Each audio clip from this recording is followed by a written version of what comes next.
So, Comrade Adam Oshiomhole, if you can react to some of the things you said then, and what has changed now, and whether or not what the people of Edo State should believe in what you tell them.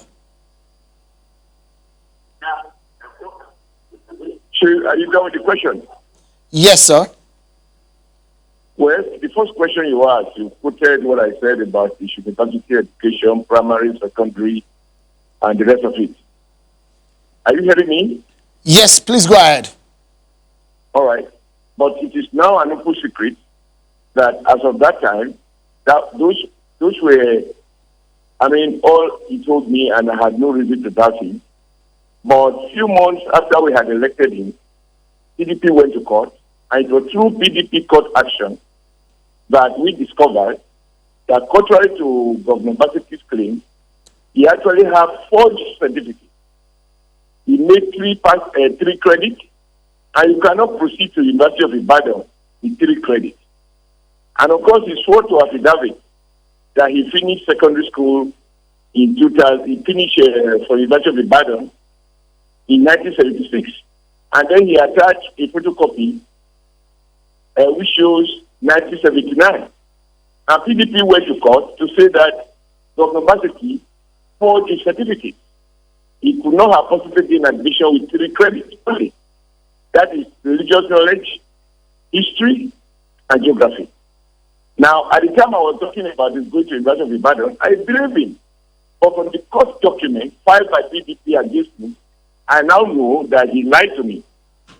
And that is the reason that the screening committee, which was made up of professors and senior advocates of Nigeria that we constituted to screen the candidate, found that given his credentials, which he has further compounded this year by attaching fake originals, that it is impossible for his candidature to stand in the face of the law.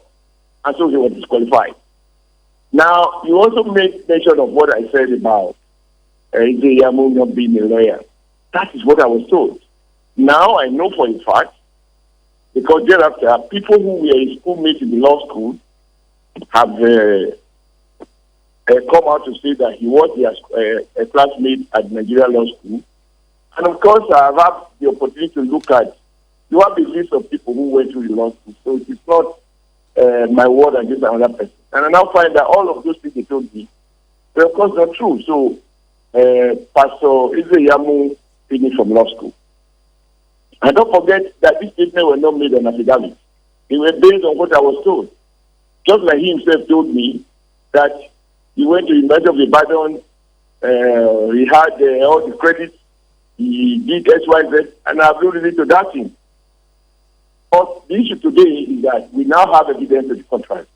And that is why right now, just like PDP sued him in 2016, but he escaped because PDP filed the action out of time, and the issues involved were settled back because they were pre-election issues. This time we have filed early enough. But I think the real question you have put to my dear friend and brother Danobi, you helped him by just showing a little of what he has said. He has said more damaging things about Obaseki, even after 100 days in office, where he showed weak case achievements and compared them to Obaseki's achievements. Now, the facts are there that Obaseki deviated from his commitment to Edo people, which is to continue all of those things that has taken Edo back, that people were describing Edo as a construction site. And when he talks about what he's doing, in our campaign, we told Edo people, don't believe what you have not seen.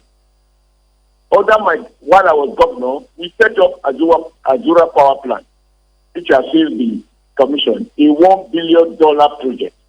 I didn't have to do MOU in China or in Washington or elsewhere. It was done here. And I know I got the current president and the vice president to dot the remaining lines that the previous government did do to enable the project to kick off. And that project has been completed. I hope that Danobi is not crediting Azura Power Plant. That is something, check the certificate of occupancy for that land. I paid for it. Sorry, I signed it. I paid, the government paid part of the compensation for land and other facilities we provided which give the district government a share. So we are shareholders in Azura power plant. And where they manufacture ceramic tiles in Edo today, which we use for most of the schools we build by a Chinese company, we didn't do any MOU, and they are producing.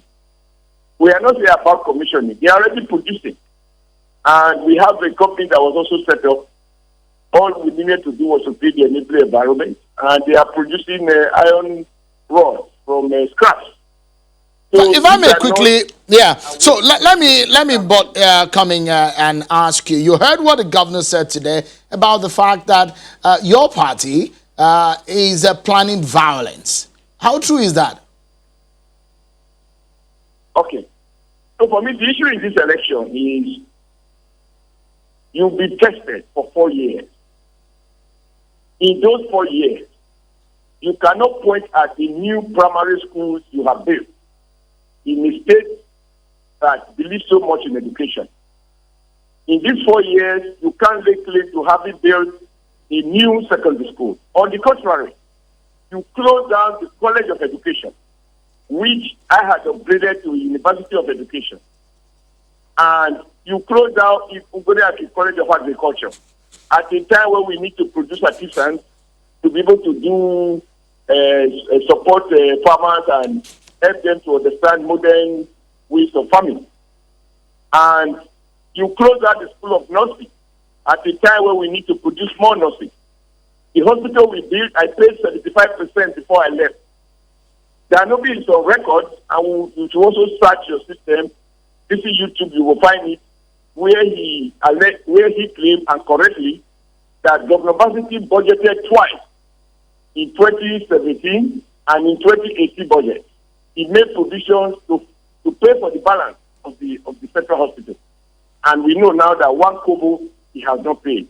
All that was paid to Bamed was all that was paid while I was governor. Not only that, he shut down the hospital.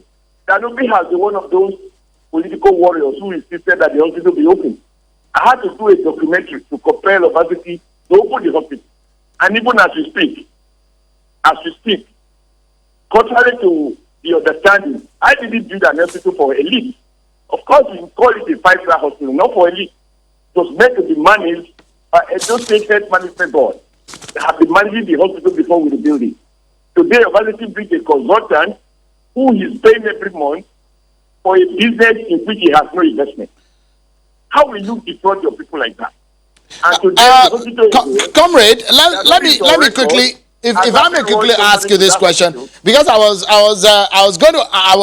asked you earlier about the issue of violence, which perhaps I'm not sure if you got the question right. The allegations that your party is planning violence, but this question I'd like to ask is there any fear in the minds of your party, the APC, about a possibility of the popularity of Governor Obaseki? Is he a threat to your party and your candidate? How can he be a threat?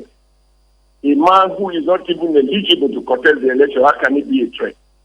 How can a snail be a threat in a race where that guys are involved? So that is not the issue. But let me speak to the question of violence. And here, you just need to play back even the statement he made this evening. He was threatening that he and the deputy are above the law, because according to him, they have immunity. And he will deal with anybody. When you say anybody, he means members of the opposition. I was the governor of that state. I did the election in 2012, my second term election, in which I won all the 18 local governments, and I scored 74.6% of the total vote cast. Not one life was lost. In his own election, which was conducted while I was governor, not one life was lost.